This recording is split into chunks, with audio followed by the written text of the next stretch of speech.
Hi ladies, Christine here. Today we are talking about 10 ways to clear, protect, cleanse your energy of your whole body, your energy field, raise your vibration, not only in your body, but your home environment. And that's one reason I am recording this in my living room here today. So we're going to jump right into it because I want to get this powered out in 15 to 20 minutes. So number one, and they're in no particular order for that matter, we're going to talk about your closet. So you might be thinking, what? Why are we talking about my closet? So this starts with detoxing, decluttering, and organizing your closet, and specifically looking at what clothes, what garments you have in there, and if those clothes are an energy you want to be putting on your body. And what I mean by this is, we all know a chaotic, messy, unorganized closet doesn't feel good, but also there's certain clothes that we could have worn in the past while in a different relationship that maybe turned sour. Maybe it was something you wore in a previous job that you definitely don't want to go back to that line of work. Maybe it was something you wore when you were just in a different phase of your life and you've totally grown and expanded into a new woman. So clothes hold a residual energy of the energy we were in when we were wearing them, especially if we were wearing certain pieces for an extended, repetitive period of time. And sometimes we can get into this hoarder mentality of, well, I feel I got to keep it. I want to get my money's worth out of it. It costs me a lot of money. And just looking at the piece of clothing can bring guilt, like, I should wear it. But understand that if you're looking at something feeling a pang of should, that's your reason right there to donate that piece of clothing that it wouldn't serve you. And also ask yourself, how do your clothes make you feel? Do you wear them out of obligation, like you're supposed to squeeze the last cent out of them? Or do they actually support you feeling joy? Do you put it on and say, hey, I like how I feel in this. I feel confident in this. Does it support that energy? Colton saw me in this red dress on my IG stories and he's like, what's the occasion, babe? And I said, there's no occasion. I just want to start wearing clothes that bring me joy and feel good, and not just save my favorite pieces for once in a blue moon. And where I was in a habit of wearing a lot of my fuddy-duddies working from home all the time. And I'm like, you know what? Screw that. I want to wear my favorite pieces because they support me feeling good. And if you're a HSP, highly sensitive person, or empathic like me, you also get affected by a really unorganized or chaotic environment. So I really like the energy I feel of ease when I look at an organized closet, and that I can figure out what I'm going to wear in half a second, because I literally have I have less clothes than the average woman by far, less makeup by far, all the things, because I'm way more on a minimalist side of the spectrum. Some of you know that I went down to a 390 square foot tiny shoebox apartment. I rented out another property and I moved into this tiny space during my spiritual awakening. And in that space, I grew so much, because with less, I actually gained more. And that holds true for often our environment. We can feel weighed down by too much stuff, too many decisions. And if you're a soulpreneur, you already have to make 1,000 decisions a day. So why clutter it with more decisions of too much stuff in the closet when you could actually donate some of that and keep your favorite pieces? And that segues us to step number 2, which is select clothes with a specific color to empower your goals. So you may already know this, but color, science proves, holds a different vibratory rate in the color spectrum. So red, orange, yellow, green, blue, all the colors actually hold a different frequency, which affect the way we feel, both because of how it corresponds to our chakra energy system, which has different colors, but also on the feng shui side of things. We're going to get to feng shui a little bit more in a moment. But if we're talking about the chakra side of things, let's say you have an event and you really want to tap into your leadership qualities and speak with confidence and vigor. You might want to wear something yellow that resonates strongly with your solar plexus. Or maybe you are nervous and you're not great at public speaking and you want to articulate yourself clearly and calmly. Wearing something blue would be effective as well. And keep in mind, you don't have to wear blue head to toe. You can literally wear undergarments that are that color that you want to channel the energy, the power of. Red is an excellent color that associates in Feng Shui pertaining to fame and reputation, but it's also very strongly related to our root chakra. And that's where we feel stability and groundedness, and that solid base to build upon. Okay, and so now we're going to segue into number 3. So 3 is no surprise. This is space clearing. So this is one of the topics I've probably studied the most throughout the years. I would be studying it even if it had nothing to do with my career, because I love it. I love how we can change the energy of our environment to change how we feel ourselves. So space clearing your car is this point. You might be thinking, what, my car? How do I do that? So this is where you get to be creative. The other night, I went into my car at nighttime. I took an incense and I lit it, and it's not a fiery flame, so it's safe. It's just that little bit of smoke burning off the incense. And I cracked a window and I allowed the incense, I think it was cobalt resonance something or other, and I allowed it to do the whole thing through. And that in itself is space clearing the car. And why is it important to space clear your car? Is wherever we put our energy a consistent amount of time, we're going to leave our energy there. It's this residual energy buildup. So especially if you're buying a used car, my goodness, you need to space clear that car. And if incense isn't your jam, you can use a sand bowl in the car. You can put sage in the car. You can, get in there and waft it and smoke it. I have a sage spray I take in there sometimes, or throughout my home. You can be really creative. I often resort to the salt method. That's when I'm really wanting to bring out my heavy hitter for space clearing.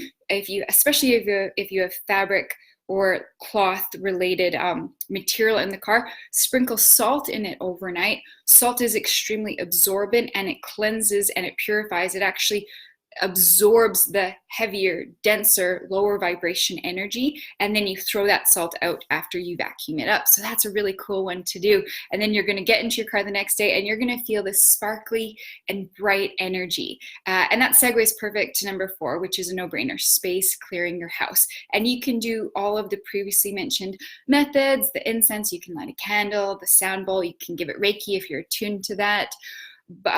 Something I like to do if I move into a new home is I do that salt method, the perimeter of all of the rooms, especially more in the corners where energy gets more stagnant. There's more of a buildup, and it can be more effective to add a little bit more salt there, especially if it's carpet of an old home. When we moved into this home, it's from the 50s, and there was so much old carpet from decades ago, and it was gross, to tell you the truth. So I did a lot of the salt method and then vacuumed it up, threw out that salt, and then eventually we tore up the floors and renovated it.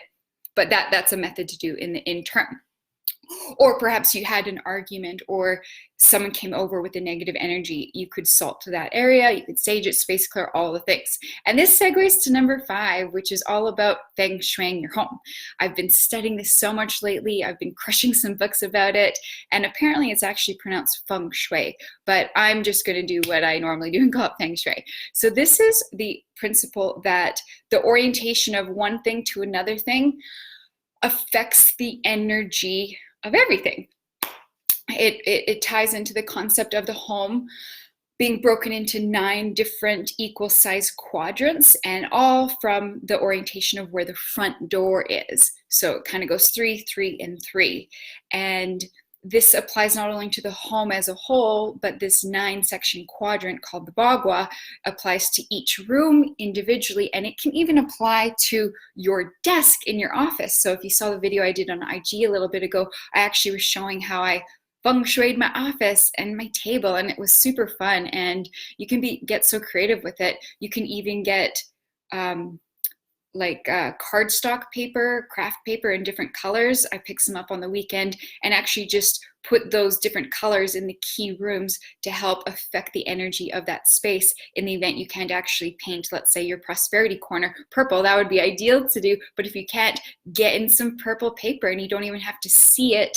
It can be somewhere hidden behind a couch, under the floor, but it's still going to affect the energy of the space. And I kid you not, I was putting purple and green and some other feng shui cures all over the area of my prosperity sector of my home, and within 24 hours, the amount of skincare orders I received for my BODYCHERISH skincare line, it was like whoosh, it was just like them coming in. Yes, it's a busy season because of Christmas, but let me tell you, I've never had that many coming in that 24-hour period of time as when I added all that purple to the sector. And you can ask Colton about that. So in any case, have fun Googling about feng shui in the home. You can really go down the rabbit hole with that one. And this brings us to step 6. So this has actually nothing to do with doing something, an action, but all to do with a visualization process.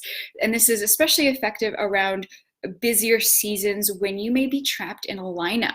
So I was in a lineup at the grocery store the other day, and there was 2 women ahead of me who were very frustrated and ornery and grumpy and all the things. And I noticed myself starting to feel this little bit of anxiety feeling because I was tapping into their energy, being an empath. And so right away, I encased myself in an egg, and I visualized a very sparkly white golden egg parameter around my entire auric field, which is your body and your energy field, which includes your emotional body, your spiritual body, your mental body, your physical body, all the bodies. And I held that visualization to protect my own field from this energy that I was experiencing, this feel from these women who were in a very crotchety state, really mad at the cashier and definitely in a low vibe energy. So that's something you can do, this visualization exercise. You can pick different colors. You could do purple. You could do like a violet flame color, blue. I like that golden egg color myself. And then number 7 is no surprise. If you've worked with me, you know I'm all about salt baths. You can take a salt bath. So what's beautiful about salt, as I mentioned earlier, it's absorbent. So it helps detoxify and cleanse you of heavier energy, but at the same time, it's remineralizing your body. And if you use pink Himalayan salt, it's actually going to remineralize your body, your tissues, your cells with 84 essential minerals for optimal human function. You can take it a step further and add organic essential oils, crystals, crystal essences of non-toxic stones. You can make it yourself. BODYCHERISH, I do make them and sell them if you aren't into making your own preparations. You can also use Dead Sea salt, and those salts are better than the typical Epsom salt bath, just because that salt has so far fewer minerals than those other sources. Okay, so step 8 is doing something pertaining to sound healing. You could call it a sound bath. Have any of you drop a comment if you've ever been to a sound healing session where there's this melody of crystal singing bowls and you feel the energy of it just permeate your body. It's one of my favorite things to do in the world.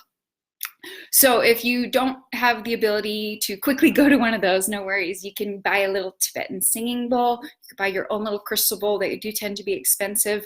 Or you can just get a bell and ding it. You can also go on YouTube and Google different sounds or songs with different hertz, HZ.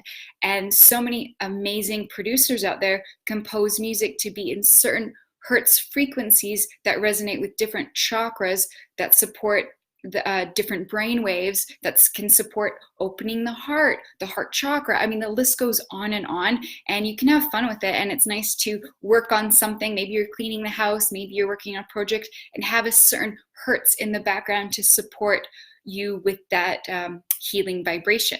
Okay, so number 9 is feeling gratitude. So if you have taken Elevate Your Life, you know that I'm all about practicing gratitude. I started it in June 2013 when I was in my rock bottom, dark night of the soul, all the things. And it's my very first step that helped me get out of it. And I've done it every single day in my journal since. So that means we're going to come up at 7 years this June. Pretty crazy. But I can't say enough good things about it because it really helps shift perspective. And if you think I don't have much to be grateful for, that's all the more reason you got to start practicing gratitude, because that very moment to take appreciation for what you have in your life is the very thing that's going to draw more things to appreciate into your life. So can't say enough about that. And then this brings us to number 10, ladies. So this is not necessarily everyone's favorite one to do, but it's to support you find forgiveness and let go of resentment. Whenever we're in resentment, anger, hurt, someone else has done to us, an ex-boyfriend, a colleague, a boss, often it's a mother wound from childhood. And when I say mother, I don't necessarily mean your mother. It's just that core imprint that really hurt us, that's hard to let go of. So with this step, it's actually from Abraham Hicks. It's making a list of positive aspects. That's actually writing in a journal. I would recommend first starting with someone you already love and adore, all the things you love about them, all the things that make them special, positive aspects. Allow the juices to start flowing, and then transition to a page of starting to write positive aspects about that person who is irritating you or has hurt you, or you have resentment still holding on to, right? I've done this exercise many times in my life, and specifically to help heal some childhood traumas pertaining to parents. And at first it can be really hard to even write those things down, but the more you practice it, the more you actually start shifting your feelings of resentment into compassion and into forgiveness, and eventually even into love. And when we're in those frequencies, higher vibration, higher point of consciousness, an expanded point of consciousness, and all of that supports, from the macro perspective, a raise in mass consciousness. So pretty powerful stuff. Side note, you can also Google on YouTube the Ho'oponopono prayer. It's a song, it's a phrase and song that originated in Hawaiian culture to help instill those feelings of forgiveness as well. Sometimes I'll play that in the background if I've been triggered or something has come up to bring upon some of that resentment feeling that I want to move through and out and up of. So I hope you ladies found that helpful. Who's here? Oh, I didn't get to see any of your comments till right now. Hi, Rosalind. Hi, Kelly. Hi, Cassandra. Hi, Bernadette. Oh my gosh, I do this every time. I have a problem with seeing the comments. Welcome, welcome, Pearl. Anna, so happy to have you ladies here. Do you have any space clearing, raise your vibration methods that you love, that are your go-to? Do you have any that I shared that you're like, yeah, I really like that? Ooh, boundaries. Yeah. You know what? I just saw that at the bookstore. Very, very cool.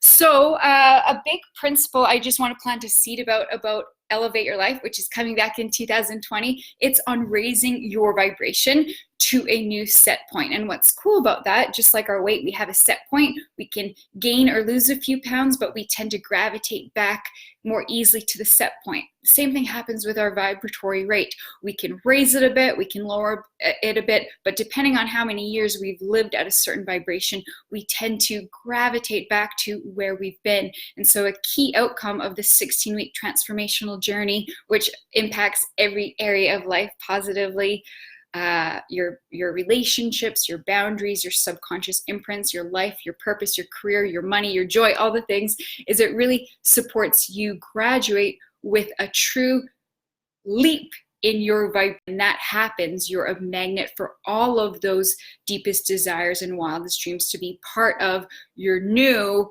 normal everyday reality. So just planting a seed about that. I'll drop a comment, a link in the comments to the details page. We're not going to be kickstarting that one until end of January, early February, but I want to plant a seed to you ladies already out of the bat. And what else is shaking is we're kicking off mid-January, the High Level Mastermind. So that one is different for Elevate Your Life. That is for women working full-time already in their own business. Elevate Your Life is the thing that will support you working full-time in your own business with the confidence, the clarity, the mindset, all the things. So if you have any questions, feel free to DM me, shoot me a message. I'll be glad to help. And I hope you ladies loved and enjoyed this video. I'll talk to you next week. Bye.